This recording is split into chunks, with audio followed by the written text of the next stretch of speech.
Okay, we should be good to go. Welcome, everyone. Today is December 8th, 2020. We are now in our pre-council workshop. It is 6:04 p.m. and we are going to start with agenda. Consistent with the provisions of the Utah Open and Public Meetings Act, we are meeting electronically without an anchor location. And I suppose I need to read our written determination, Lori, now or at our regular meeting? Let's do it now if you want. I will. I'm happy to do it. Pulling it up right now. Pursuant to House Bill 5002 and the Utah Code annotated, and whereas pursuant to Moab Municipal Code, I am the presiding officer or chair at all the meetings of the Moab City Council, whereas Utah Code, the Open and Public Meetings Act, governs the conduct of meetings of the Moab City Council, whereas the Utah Open and Public Meetings Act amendments provide that a public body may convene and conduct an electronic meeting without an anchor location if the chair of the public body A, makes a written determination that conducting the meeting with an anchor location presents a substantial risk to the health and safety of those who may be present at the anchor location, and B, states in the written determination described in subsection 4A the facts upon which the determination is based. Whereas in the previous written determinations I made on August 25, September 29, and October 27, 2020, I stated the facts regarding COVID-19 and transmission, and I incorporate those prior written determinations here. Whereas the facts contained in the prior written determinations may remain true, including the facts that the state of Utah remains under a state of public health emergency, Grand County is in a high level of transmission, and the city of Moab council meetings do require attendance by individuals at higher risk of severe illness from COVID-19. And the CDC indicates that the lower risk for events and gathering is virtual only. Whereas the health and safety of council members, city officials, and employees, staff, and members of the public is best served by holding electronic meetings of the council. Whereas the council has prepared for and demonstrated the ability to effectively conduct its public meetings electronically, including providing members of the public means to observe the council's meetings and provide comments electronically. Now, therefore, I conclude that conducting Moab City Council meetings with an anchor location that is physically accessible for members of the public to attend in person presents a substantial risk to the health and safety of those who may be present at the anchor location. This determination will expire 30 days after the day upon which I made the determination. It is possible that circumstances could warrant future determinations, and so I may reissue future written determinations at that time. But I sure hope I don't have to. Thanks all for sitting with me as I read through that. And now we are on to the first item of our pre-council workshop, which is our fiscal year 2019-2020 audit presentation. John Hatterley should be with us, and I see that you are. Welcome, John, to our council meeting. Thanks for joining us tonight. And tell us what we did right and tell us what we did wrong. And you'll want to take yourself off mute so we can hear you.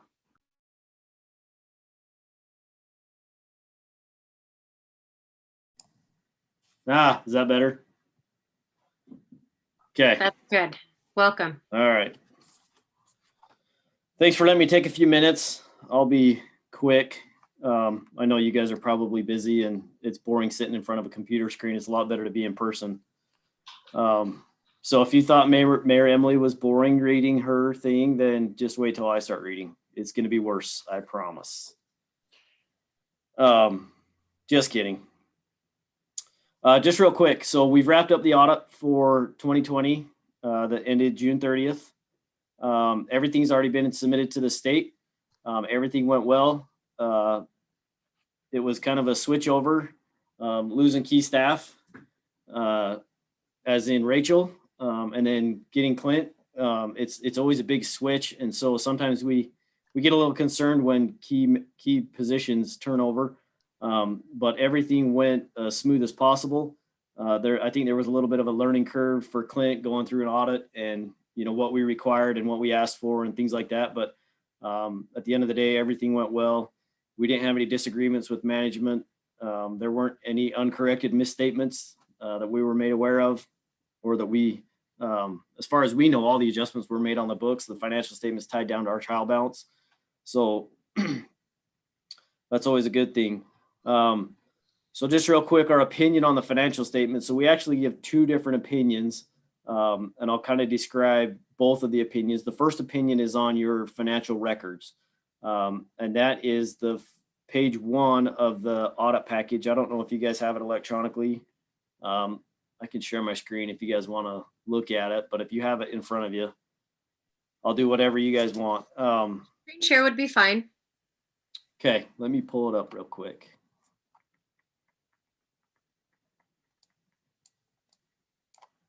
Maybe if it'll let me move it.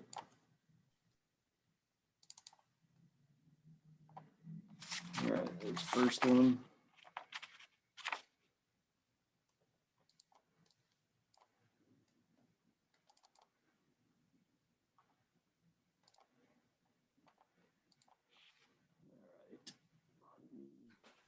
Gotta move my camera just one sec.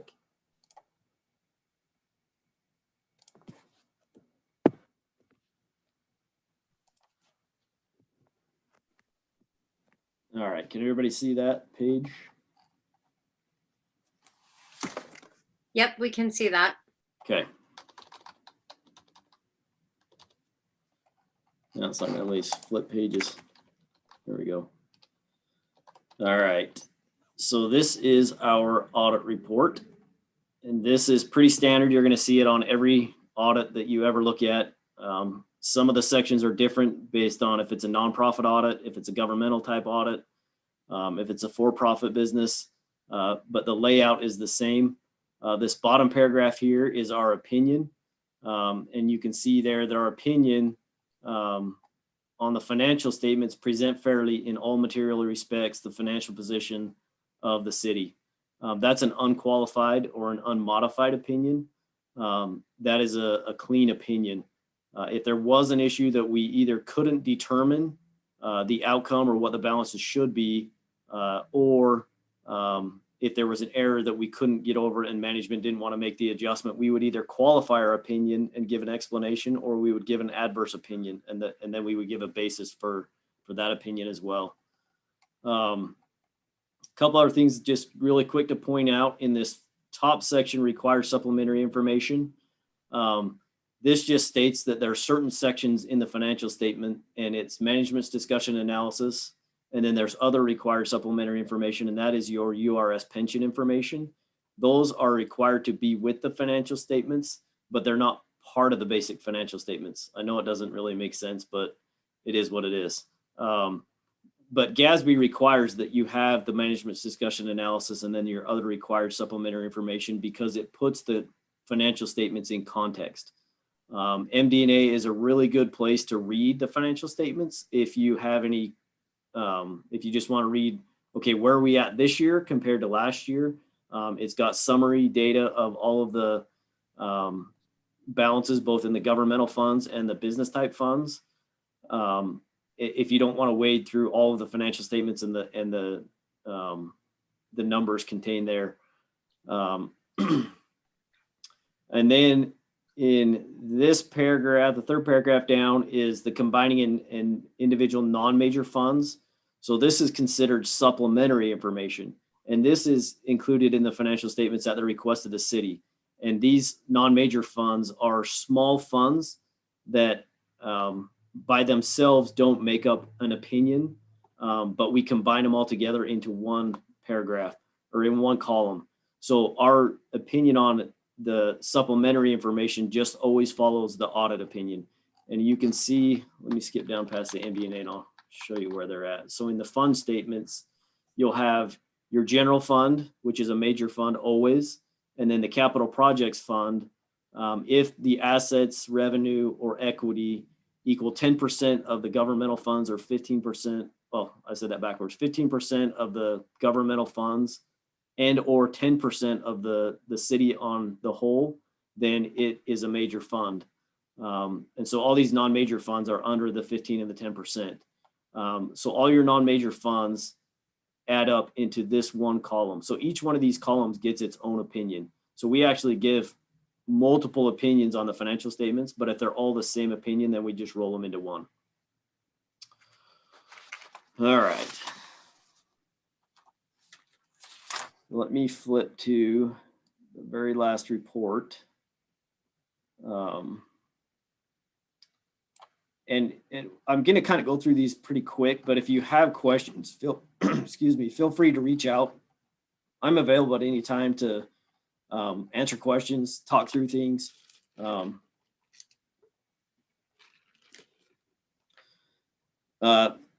This report here is our report that we issue for the state auditor. So every year we're required to look at certain compliance aspects of Utah State Code. We're kind of limited in what we look at. It's just what the state auditor feels like is kind of relevant or important or things that they've had issues with. This by no means gives you an excuse not to be in compliance with all of the state code, but these are the things that we specifically look at. So we look at your budgetary compliance. We make sure that your fund balance is in the, that you don't have too much fund in the general fund or fund balance in the general fund. We make sure that you have positive fund balance in every fund. Utah retirement systems, we make sure that you're in compliance with both enrolling employees and contributing, as well as if there's anybody on leave that they're put on hold and the URS is notified. Restricted taxes and related revenues, we test your compliance with any restricted taxes that you collect. For instance, your Class C road money is restricted and you can only spend it on the Class C roads. And the reason why they're restricted, so you internally, you cannot restrict anything. So when it says restricted, it's restricted externally. So there's somebody outside of Moab City that says, we're going to give you this money, but it's restricted to be spent a certain way. And that's a little bit different than other types of entities. So any restricted money is restricted externally. Open and Public Meetings Act, we just make sure that you're in compliance with that act. And you guys as a council should actually be receiving training annually on the Open and Public Meetings Act. And that's just an annual thing that they require you that you do.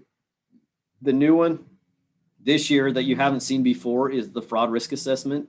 And I'll talk a little bit about that at the end. I won't go into it very much detail now.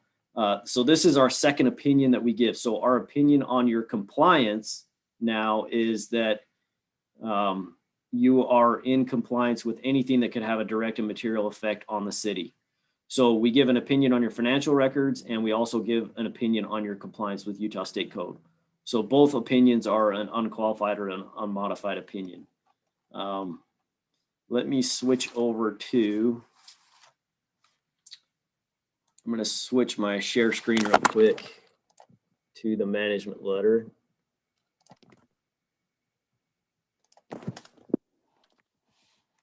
All right.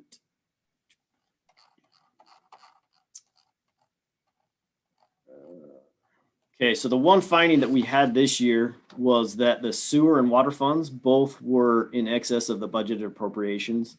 Now, understanding that your budgets are prepared on the modified accrual, so cash in is revenues, cash out is expenses, and the financial statements are presented on the full accrual method of accounting. And so we actually will make sure that we're not comparing apples to oranges, that will kind of roll back what happened in the financial records and make sure that you're within budget on the modified accrual basis.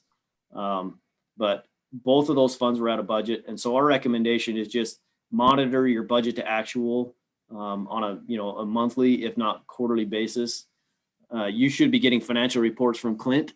And if you're not, you can slap him around a little bit and tell him that he needs to be giving you financial reports to review as a council.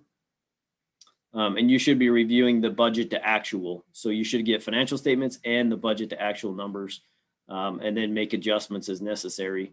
Most people only amend their budget, on an annual basis.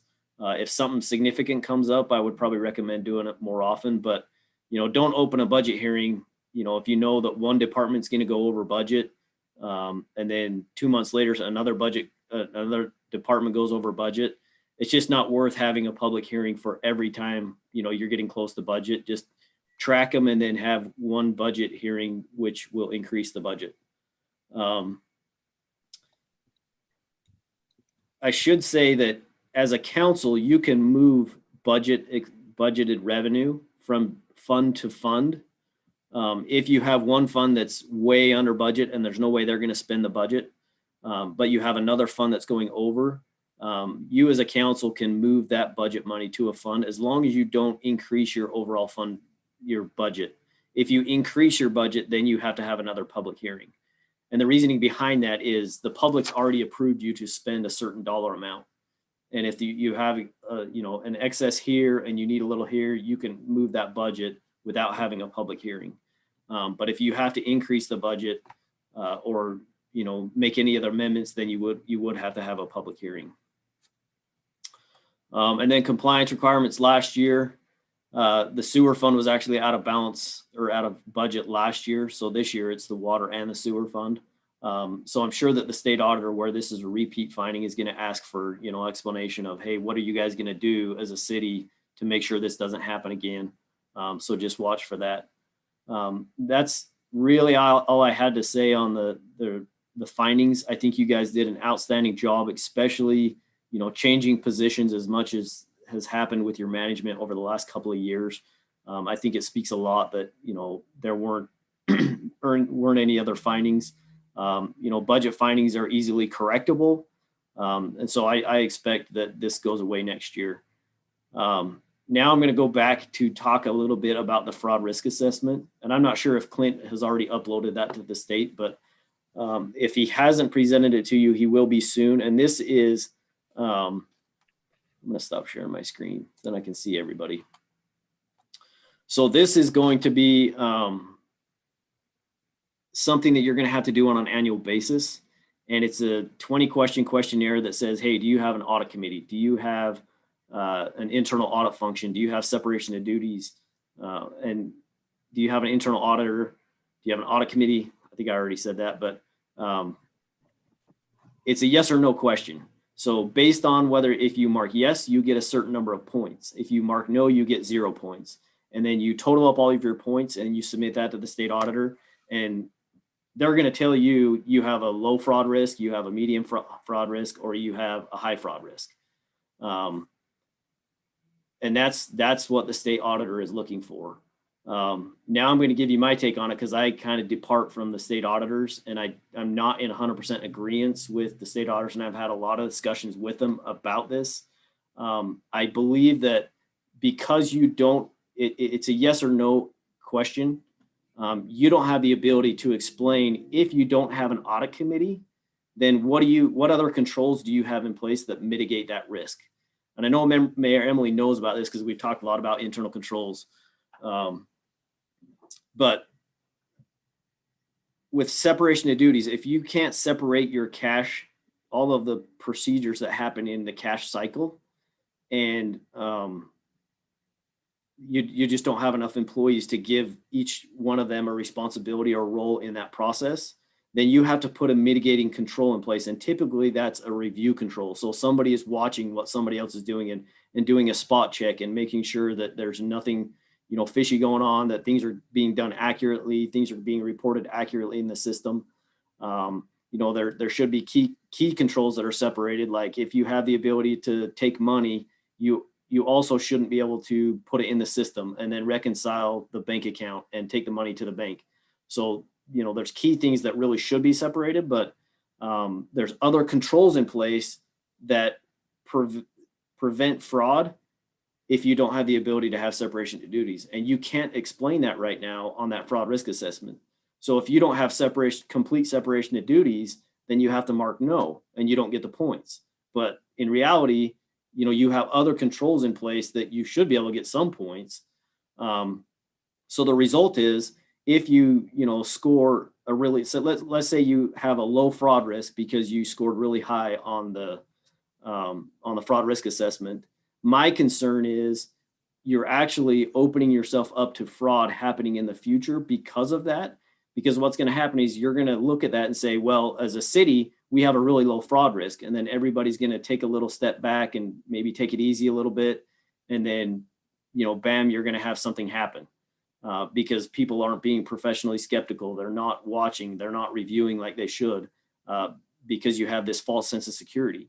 And on the other hand, if you have, you know, a small town and they're saying, well, this person has a really high risk of fraud, that opens it up to, you know, if it's on a public website, everybody can see that, hey, Moab City, they have a really high risk of fraud, which means they don't have good controls. I'm going to go get a job there because my intent is to commit fraud. And then, you know, you potentially could hire somebody and they know that there's that opportunity there for them to commit fraud. So I don't really like the way it is. And I've talked a lot to the state auditors of, hey, we need to revamp this. This is not the solution that needs to happen. So my recommendation to you as a council is, number one, know what's on that fraud risk assessment. And number two, discuss it on an ongoing basis. This shouldn't be an annual discussion that you have. You should be talking about internal controls and identifying risks on an ongoing basis. And the state auditors are actually putting the burden on the councils. When they have fraud in a city or a government, they're not coming to talk to Clint. They're going to come and talk to you as a council that says, hey, do you know that this fraud is happening?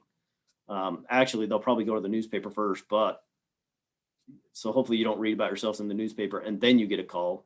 But nevertheless, this should be an ongoing discussion.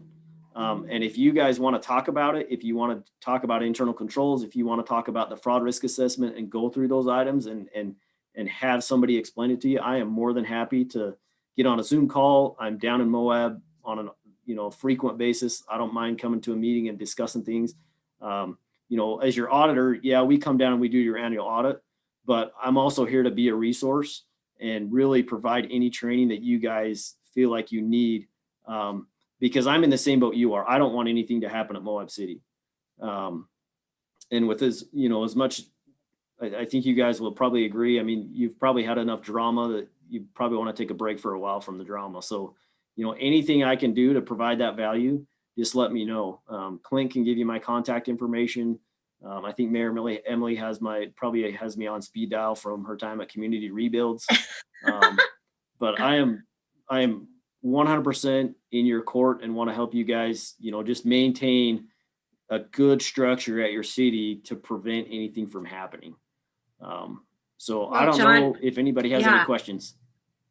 Well, so we still have three other presentations for this hour, but I really appreciate everything that you went through, and I will get with staff and we'll see about maybe having a spring session with you where we can go a little deeper with internal controls. I will say that we have seen a lot of staff turnover, and while that can be shaky for an organization, it also does have us create systems and backup systems where people are looking at each other's work. And so I think that's the positive that's reflected in the audit. So thank you so much. Yeah. And thanks for taking the time with us. And it's always a pleasure to see you and spend time with you. But I'm going to hold any questions from council because we need to move on to our next agenda item. But John, enjoy the rest of your night, and we'll see you this spring, okay? You bet. Reach out to me anytime. Thanks, guys. Thanks, John. Okay, we will. Bye, John. Thanks. We'll move on to agenda item 1.2, 100% renewable city facilities presentation. And I believe we have Deb Dole with us.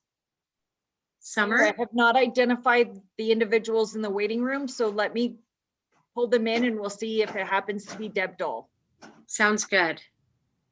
If not, we can pull them all in, and then if this isn't their item, we can put them back out. Who is Pajama Day? It's got to be Deb. It's got to be Deb. We're looking for Deb and Stacy. Welcome to the City Council meeting. We've got two of you joining us. It looks like you are now unmuted. Stacy Davis, I see you there. And then we've got someone else that's just joined us. Deb, I think that's probably you, and you are muted. And if you are attending by phone, I believe it is it *6 to unmute? It is. Unmute. Can you hear me now? We can hear you now. Hi, Deb. And I don't know why you can't see me because I actually, but that's okay. Can you see me? I can't see you. Can you see me? I can't see you, and I just see you as this. Yep, I see your name, but I don't see your face. Okay. But Stacy, I do see you. Great. So, can I ask very quickly, how long you think your agenda item is going to be? Oh, I don't think Stacy's going to be even 5 minutes. Oh, okay. Well, sounds good. Let's get going. Stacy, welcome. You've got the concerned Sorry, look if of you can Zoom hear me, on I your can't hear face. you. I'm gonna call in. Oh, so, you might want to just turn your volume up. Sometimes I forget to turn up my volume. I don't know that she heard that though.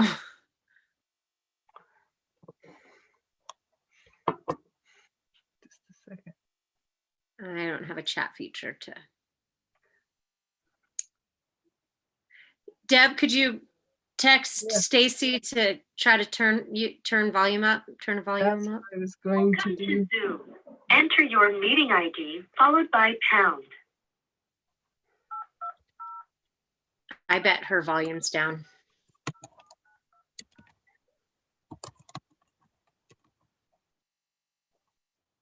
Mayor, we could. Enter your participant ID followed by pound. We could put them back in the waiting room and go to the next one and while she, but the problem is. You are in the meeting now. There are 16 participants in the meeting. You are muted. You can mute or unmute yourself by pressing *6. Hey, Summer, will you mute Stacy's video so that we don't get the feedback? There we go. Stacy, can you hear us through your phone?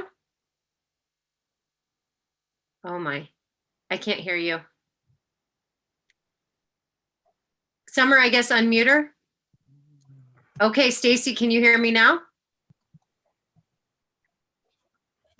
Oh, I see it, Deb. Hi, Deb. Stacy, go ahead and talk.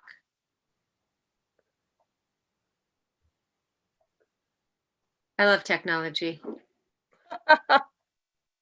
Yeah, muted on I our end. understand completely. Let's see. Okay, let's just, Stacy, can you hear me? Why can't I hear anything? She said, I can't hear anything. Yeah, I just heard her though. I heard, yeah, I can hear you. You can hear me? Yep. I can't hear you guys. Do you want to go ahead and present? Do you want to present?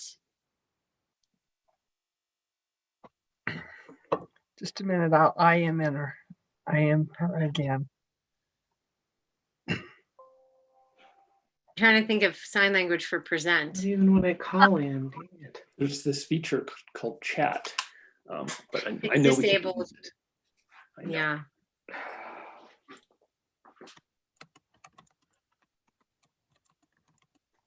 You know, this is the moment where you're like, well, we're an electric company. We are not a broadband company. That's We're not a right. tech We are not in broadcast. Welcome to Zoom. Enter your meeting ID followed by pound. We can see. Did you IM her Not and entered any number. did you suggest that she put up her volume? Yeah, I did. Okay.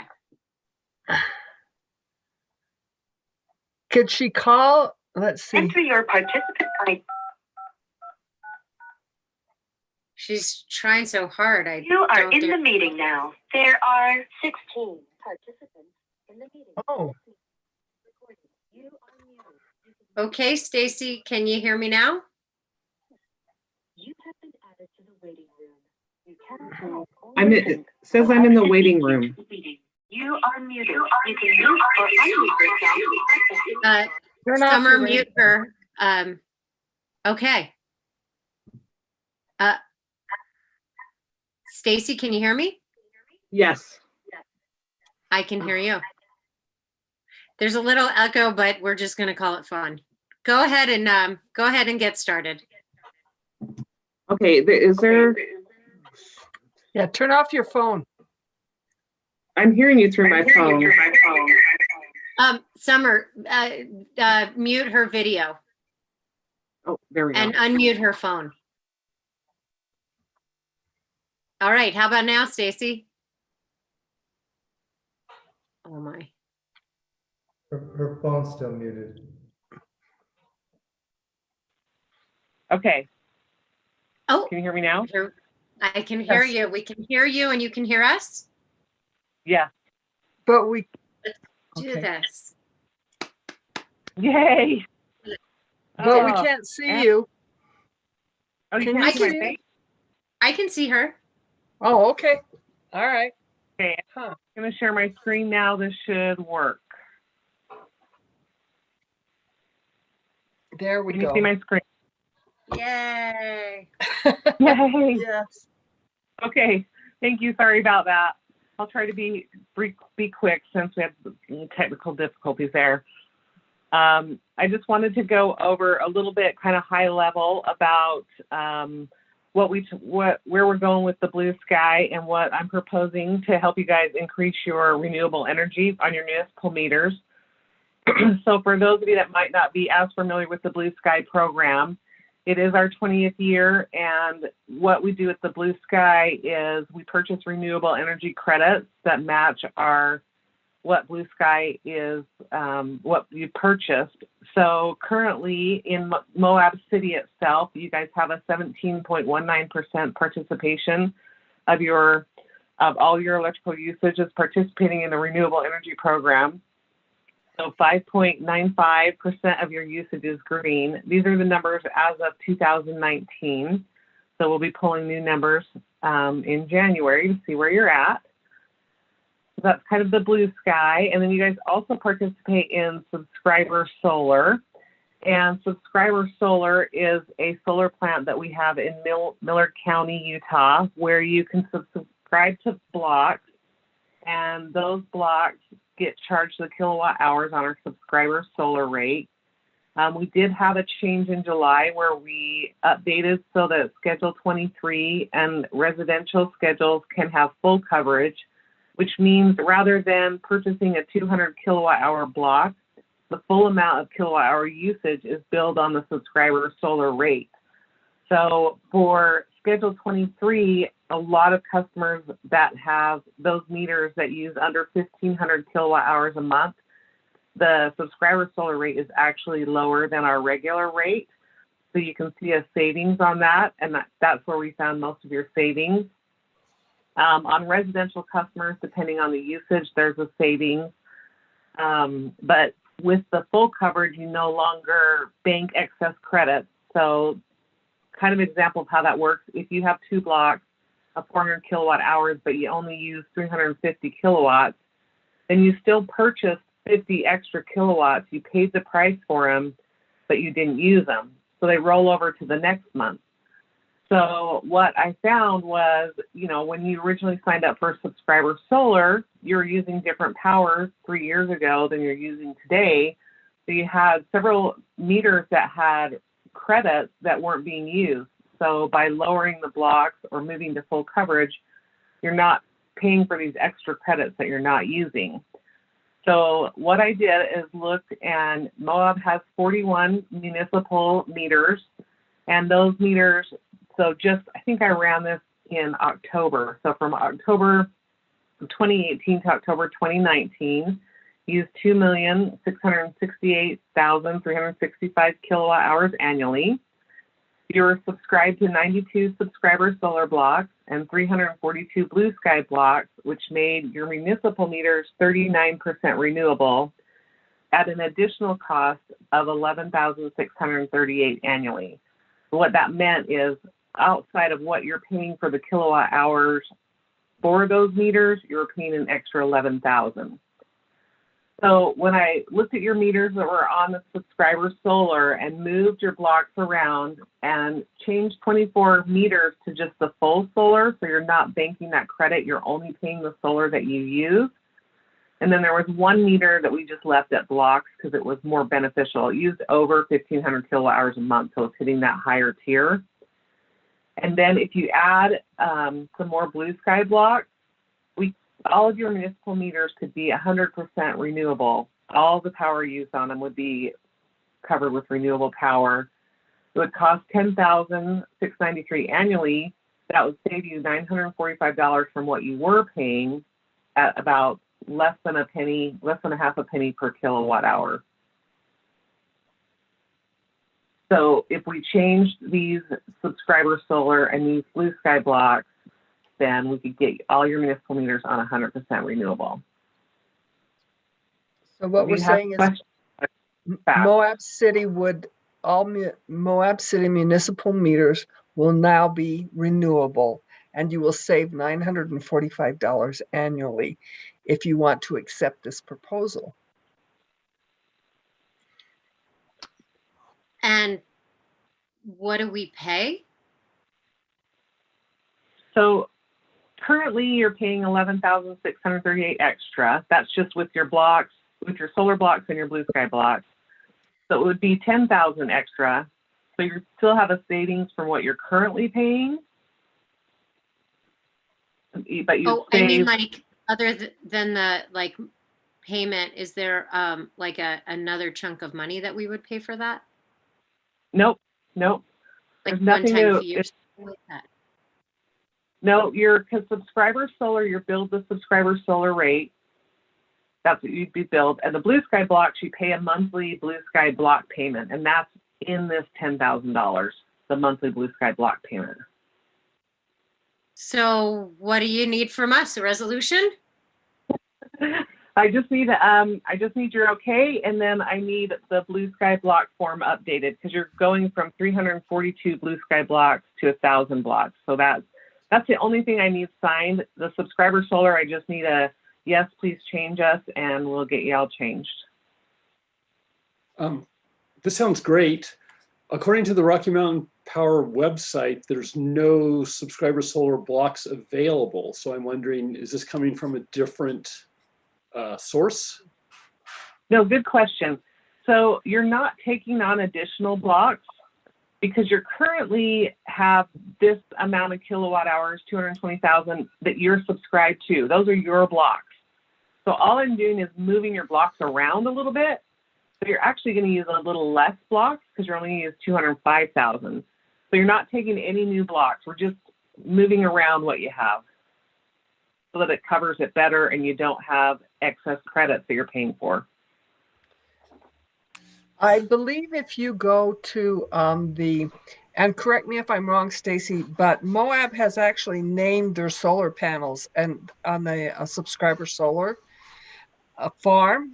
And when they purchased these blocks, they went in and there are solar panels that say Moab City on them, not literally on them at the solar facility, but at the website that because Moab said identified, we like these panels right here and we'd like them to say Moab City. Yeah, we don't have that website anymore. Sorry. Well, so in the interest of time, because we still have two other presentations in less than 20 minutes to do them, I need to know that, you know, we are in a workshop, so a presentation, so we can't vote, we can't take action. But we'll get it on our agenda if we need to, unless it's an administrative action. Just administrative. It's administrative. So Stacy, go ahead and unshare your screen. And but so that we can all see each other's faces, but it looks like this is what a great presentation and what an awesome opportunity. We're going to be 100% solar. We're 100% renewable. And save more. And save money. Amazing. I wish we could have cake right now and have a celebration and talk all about solar, but we can't. We have to move on. So I'm going to say goodbye. And I wish we were together and having cake, but we have to move on to our agenda. So we will be in touch Okay. If no action's needed, then we'll just move forward administratively with this. And so exciting. Thanks for the gift. You're We really welcome. Okay, do you want, I'll Carly the presentation just so you have it. Perfect. Thank you so much. Thank you. Right. Okay. Thanks. Sorry Okay, about happy the problem. holidays. Bye. Bye. Bye-bye. Okay, we're screaming right along, Council. Agenda item 1.3, presentation on carp treatment project at Old City Park. Carly, take it away. You have 5 minutes. How about that? At work, if I can share my screen. Oh my goodness, I can talk fast. Okay, so we're planning to team with DWR to remove the carp at Old City Park. The reason for that is simple. They're invasive. They're attacking the wood ducks. It's just a bloodbath out there, and they're generally bad for the ecosystem. So we're going to do some removal of the carp and then team up with DWR to have a fish propagation pond out there for round-tailed chub, which are native and they're on the state sensitive species list. And our participation in that program will hopefully keep them off the endangered species list. Also with me at this meeting is Daniel Keller and Justin Hart with DWR, who are available to take questions. I'm sure you might have some on about the treatment process, but basically what we're going to do is draw down the pond to a lower level, divert the 2 springs that feed it. And right now our plan is to treat it with rotenone, which is a pesticide. And my understanding is that rotenone is not harmful to people or to non-gilled animals. So it sort of clogs up the gills of fish, and that's how it kills them, which is kind of gruesome. But again, Daniel and Justin can speak more to that. So this will take just a couple of days to draw down the pond, to distribute the rotenone. It kills them in a matter of days and then dissipates naturally. The removal is currently scheduled for late February, early March. We'll be launching an education program to educate the public about the process and have some more permanent installations for educational purposes about the round-tailed chub propagation. Who has questions? Let's go ahead and unshare screen. There you go. Will we ever get to a place where we can have a boardwalk around the pond instead of a scary fence? I would hope so.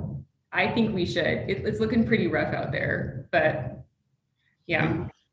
We started working towards that, Mayor, before the bottom fell out. So we have those plans and everything, and we're going to start working back in that direction. Sounds good. Ronnie, you have a question? Well, Carly, I sent you a few, and I just didn't know if you want me to ask them if DWR will have different ones, but I think for the public who maybe just didn't see what I submitted, I mean, one of the main ones is, which I think would occur to people who read through the packet, was all of the rotenone information makes sense and everything, but I think one basic question you have when you read about other locations is, does one need to use the rotenone at all, or could you just drain the pond? And so you kind of addressed that, Carly, but I guess it was a kind of maybe a chance for you to let our residents know your response, or if DWR wants to respond. Yeah, Justin or Dan, would you like to respond? Sure, I'd be happy to. Thanks for having me, by the way. The draining option was one we did discuss. We discussed the treatment option and the draining option. And Mike, who works for the city, actually pumped the pond down a little bit. The main concern was not being able to shut the water off. If we can't shut the water off, when we put rotenone into that pond, it's going to drain right out into Mill Creek. But he was able to get it to where he could shut the water off, and we could let the pond sit without any sort of water escapement for a matter of time until the rotenone was detoxified. And that would be a better option. If we drained it down, you can't get all the water out. We would have to go in there with waders and muck around with nets in the mud, and it probably wouldn't be very effective.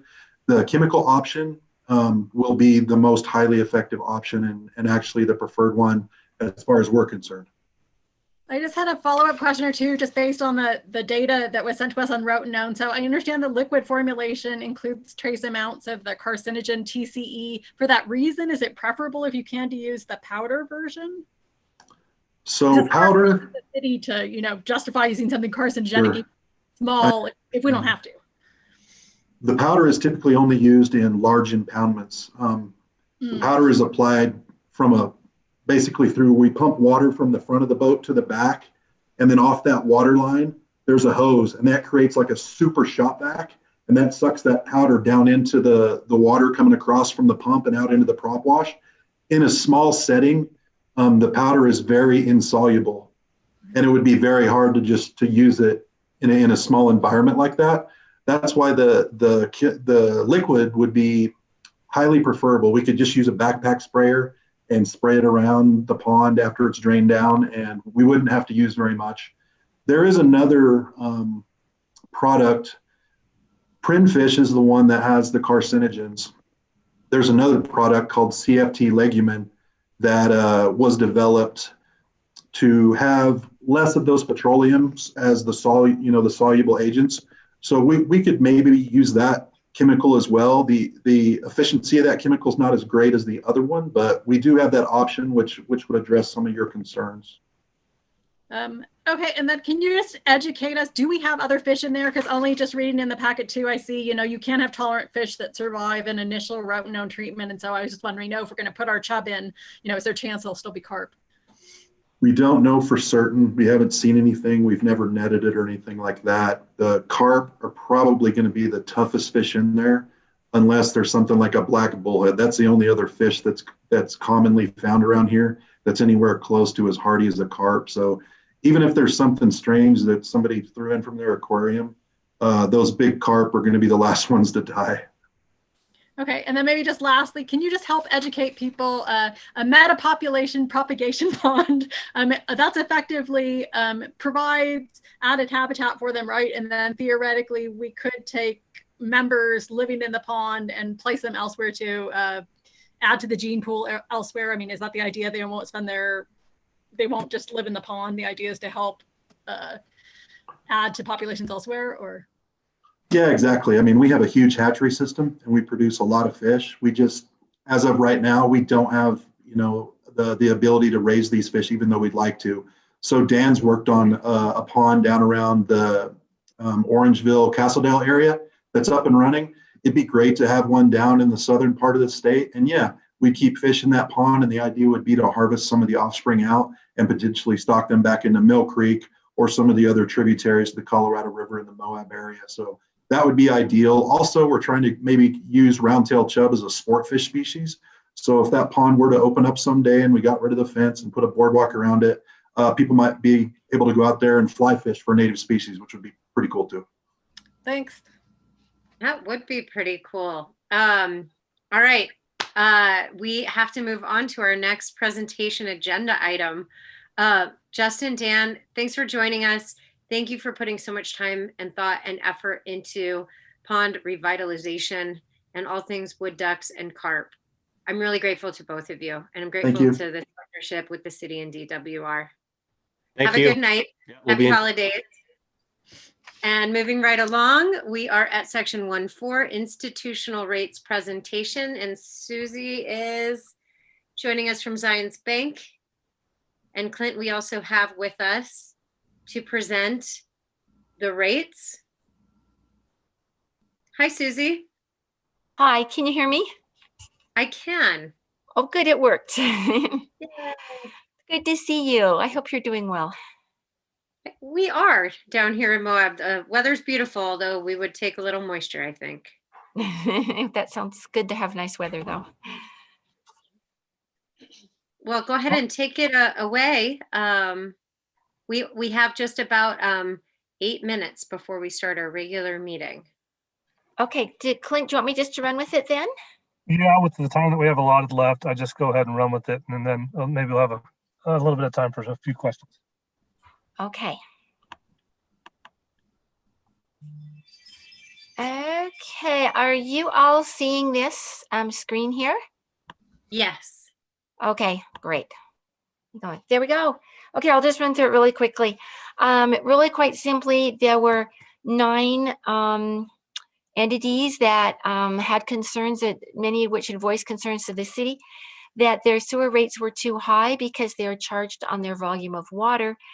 And literally in the summer, the water they use just goes into watering lawns and in the ground and is not really back into the sewer system. So they felt like their rates needed to be brought down some.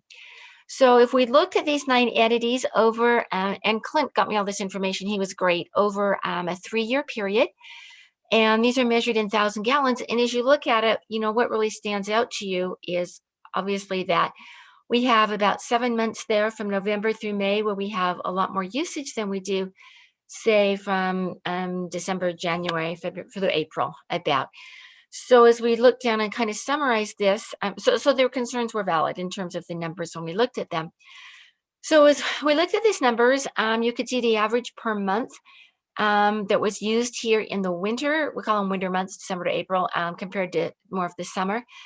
And really the ratio there was the winter months really represented only about 20% of the total usage year round compared to the summer months. So they felt they were being overcharged because they were being charged for that summer usage when they weren't really using any more than what they were using in the winter. Or in the winter. So here we go. Here is the volume that is used by these 9 entities over a year period. And even on a proposed plan, the volume wouldn't change, but we decided perhaps their rate, if you were to allow it to be 20.4% of what the rate is now, then you would see that they would be paying about 45 cents per 1,000 gallons instead of the 2.22, which would be a reduction of $1.77. You know, how does that really, how does that really impact the city? You would lose about $17,000 in revenue per year if you were to do that. It's a lot easier to make this adjustment for your billing department to bring your rate down from 2.22 to 45 cents, 20% of it, than to try to adjust each entity's volume by, bring it down to, about 20% of what it is and then charge them the full rate.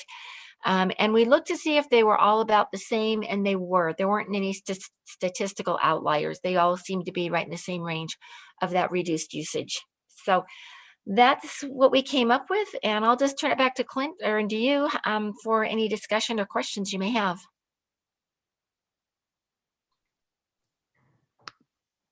Well, thank you so much for presenting basically what we're looking at doing and the fiscal impact of this policy. If we were to move forward with this, Joel, would we add this to an agenda and then take action on it? Yeah, so if we were going to move forward, we'd add it to an agenda. What we would do is we'd give you a couple options. One would be to adopt the rate as is, eating the loss, which, as you know from our findings from our audit that we just talked about, that's already an issue. That was basically our sole finding. And then the other option would be to leave it alone. And the third option would be to increase rates across the board to make up for that $17,000 reduction. So those are the 3 different options if we add it back to the agenda that we would consider in adjusting the rate going forward. And is this something we would have as a public hearing? You're not required to have public hearing for the rate adjustment, but we would just for transparency reasons. Okay, we have 3 minutes. So Karen, Kaylin, and then Mike. Okay, super fast. So far, there's only, whatever, we're talking about 8 nonprofits. There's 117 in Moab.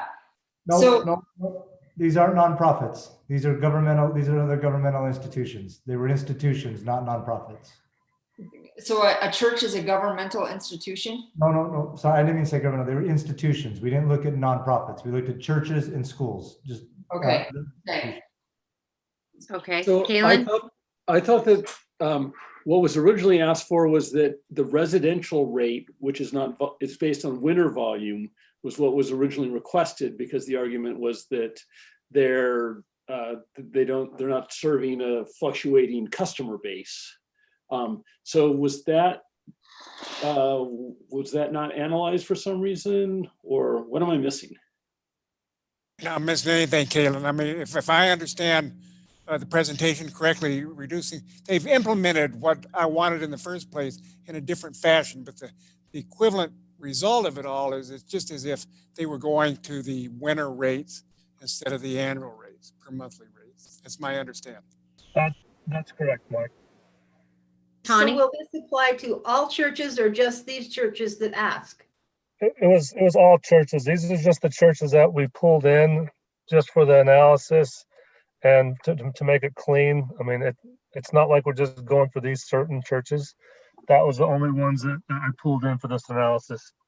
So the change rate would apply to all churches and schools. The only reason it's showing the one school essentially is it's the only school that applies under the current situation. Mm-hmm. Ronnie? You're muted. I know the object of tonight was to determine, what to do next. I know these churches have been waiting a long time, but I feel like I need some more information. So I know we have the 17,000 to work with now, but we know we'll presumably be adding more institutions. So I guess if it helps for what I need for our next meeting, it would help to have a number of, above and beyond 17, what we think that's going to be and how we're going to make up for it. And I may just need, and I can contact you separately, Joel, but a little bit of an explanation about, I'll just talk to you a little bit more about it because, yeah. Yeah, the beauty of right now is it's December. We have until basically April, May to figure this out before those rates would start being charged where the water is being used outside, not inside. So when we bring this back, we'll have all that information with what the rate increase would need to be to offset the loss. And do folks want to have a public hearing? I don't know what's more useful, a public hearing or like a town hall, so there can be back and forth. I leave that up to staff to advise on a little bit. Okay. I would vote no, Emily, only in the sense the church has made it very clear what the fairness issue is here, and I don't think there's any public dispute about it. I mean, that's my opinion. Okay, but the church has been waiting a long time for this. Yeah, I just wanted to be clear with staff if there was an expectation of a public hearing.